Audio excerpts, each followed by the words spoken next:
Did you see Nancy Pelosi defend insider trading? I was just about to ask. What'd you say? I don't know, guys. I'm doing great at it. You guys should try. A bunch of people were freaking out about it. I think it was Crystal and Sagar were doing. I didn't watch it, but I did see the headline that she apparently. Oh, it's incredible! You have to watch it. It's like she's just bypassing all the laws to make hella cash. She looks so. The reason that this idea to put a ban on stock trading for members of Congress is even a thing is because of Nancy Pelosi. I mean, she is rightfully criticized because she makes, I think, $174,000 a year, yet she has a net worth of approximately $413 million. In 2024, Nancy Pelosi's stock portfolio, this was a fascinating statistic to me, grew 70% in 1 year in 20. Nancy Pelosi's political farewell wasn't soft. It was scorched earth. Joe Rogan and Karoline Leavitt didn't send flowers. They sent flamethrowers. In a no-holds-barred takedown, they torched decades of double standards, Botox sermons, and press conference posturing. Forget dignified exits. This was a demolition. They didn't just remove the mask. They melted it. Do you see the Nancy Pelosi thing? The new one? She was being interviewed and then was like, I didn't want to talk about that. Anderson Cooper, you put that on. Anderson Cooper, he sneaks it in. She's like, I came in here to talk about the anniversary of Medicaid. Like, she cares about Medicaid. She's worth an estimated $400 million now. How? What's the salary? 70,000 a year, 170 grand a year, something like that. 200 grand a year. People on this, he doesn't want to see people like Nancy Pelosi enriching themselves off of public service and ripping off their constituents in the process. As for the mechanics of the legislation and how it will move forward, the White House continues to be in discussions with. Joe Rogan and Karoline Leavitt turned Pelosi's career into a five-alarm fire. This wasn't a polite roast, it was political arson. Her decades of manicured speeches and moral grandstanding got lit up like dry brush in August. From Botox to broken promises, they charbroiled the legacy with surgical precision. The amount of stock trading that's done by members of Congress, the amount of fucking money that they make when they know decisions that are going to be signed and passed, they know laws that are going to be put into place. They know, like there was one recently that we're talking about Nancy Pelosi and the amount of money she invested in Tesla right before Biden signed this EV bill, electric vehicle bill. It's like 1.2 million. Find out that. Pelosi, gripping her gavel like a relic of lost relevance, never stood a chance. Rogan came out swinging like he was prepping for UFC 400. His opening jab, straight at her wine cave. While Americans hoarded toilet paper, she hoarded $13 gelato and filmed MTV Crib-style lockdown segments. That wasn't leadership, it was luxury cosplay. Here, let's watch this because it's so funny. Let me just read what he said. I'm sorry that we had some sort of technical issue. Nancy Pelosi became rich. Why do you have to read that? We're here to talk about the 60th anniversary of Medicaid. That's what I agreed to come to talk about. Yeah, but I wanted what that means in the election. I wanted to give you a chance just to respond. He accused you of insider trading. What's your response to that? It's ridiculous. In fact, I very much support the stop the trading of members of Congress. Not that I think anybody's doing anything wrong. If they are prosecuted. And Karoline Leavitt went full forensic audit on Pelosi's legacy, found nothing but contradictions and cobwebs. One moment she's shouting about democracy, the next she's shredding speeches like a toddler on a Red Bull bender. Her principles probably fled the scene years ago, chased off by lobbyists and insider trading tips. Have you talked with the president about his position on the stock trading ban bill before Congress? He obviously had pretty loaded comments about Senator Hawley. There's some reporting that they've since spoken. What is his position on the current status of that bill? The president has spoken to Senator Hawley, who called him, and the president took that call. As the president said in the Roosevelt Room yesterday, conceptually, he of course supports the idea of ensuring that members of Congress and United States senators who are here for public service cannot. Rogan ripped into Pelosi's entire political routine, a one-woman show of finger-pointing, hand-waving, and Orange Man bad theatrics. Her brand of leadership looked like off-Broadway performance art. One-act crisis, two acts deflection, and a final bow pretending she hadn't been in power since the Jurassic period. Stocks. Well, insider trading is against the law. Yeah. How is that not insider trading?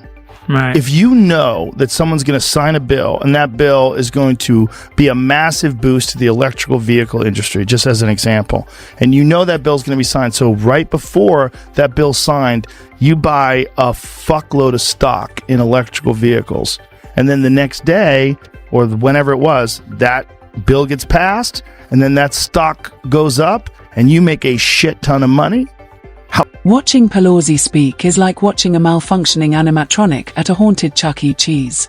The hands flap, the smug tone hums, and somehow she's always surprised people question her judgment, despite green-lighting stimulus bills with more pork than a Texas pit roast.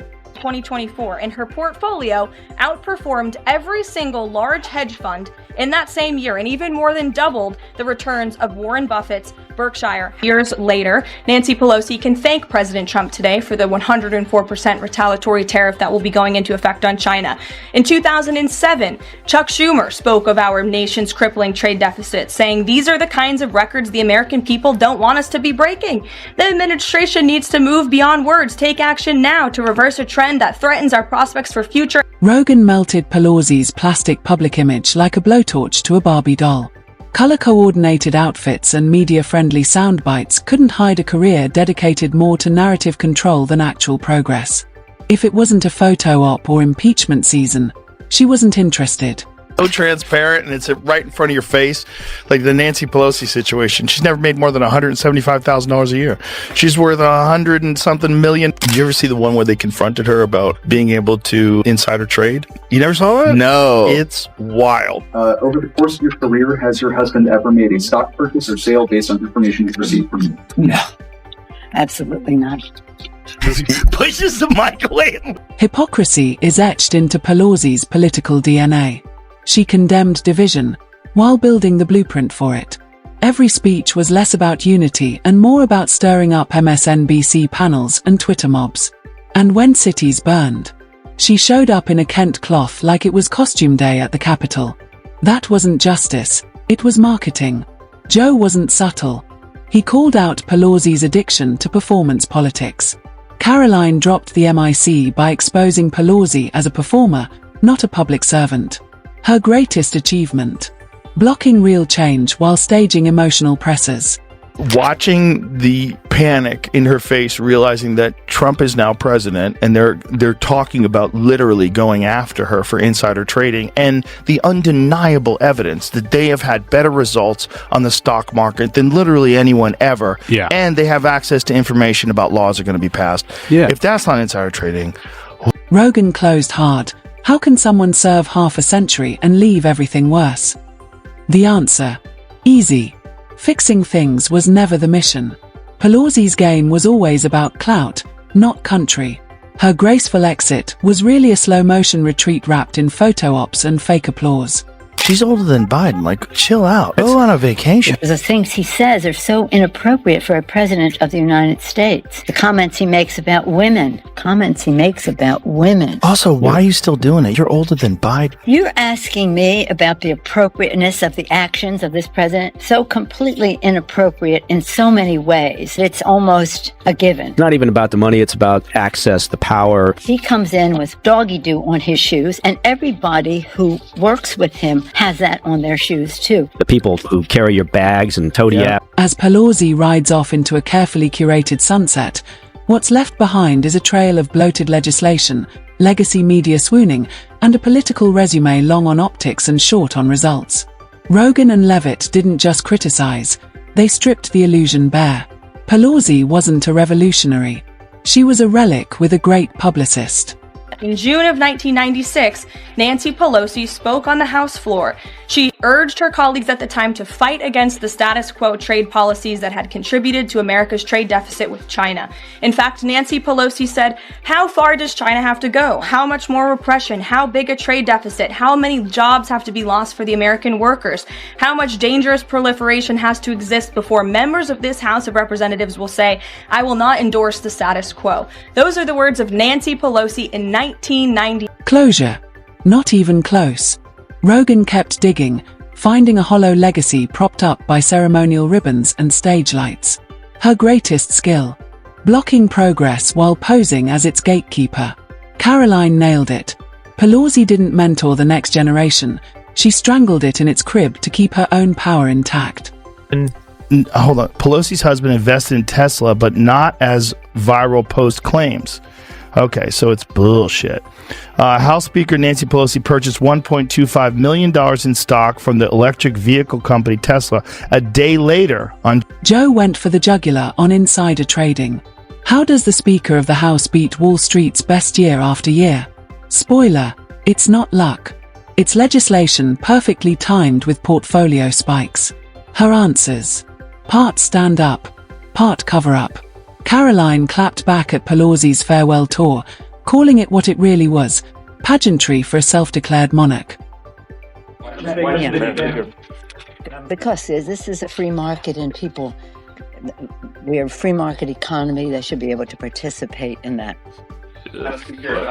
She's telling why her husband should be able to invest in stuff that she knows about. Have you ever seen a person look more nervous? Yeah. It was the long sip, the gulp afterwards, and then Pelosi's one real legacy, teaching her party to blame everything on Donald Trump, who, hilariously, is now back in office. Karoline delivered the final blow. Pelosi didn't trust democracy. She trusted control. She didn't lead reform. She blocked it with a wall of photo ops and scented press releases. Now, her story is exposed, not as a triumph, but as an infomercial for herself. A career of high heels, high drama, and even higher stock returns. Joe and Karoline didn't just end the roast, they sealed the tomb. Pelosi's myth collapsed under the weight of truth. And history won't remember the hairstyle.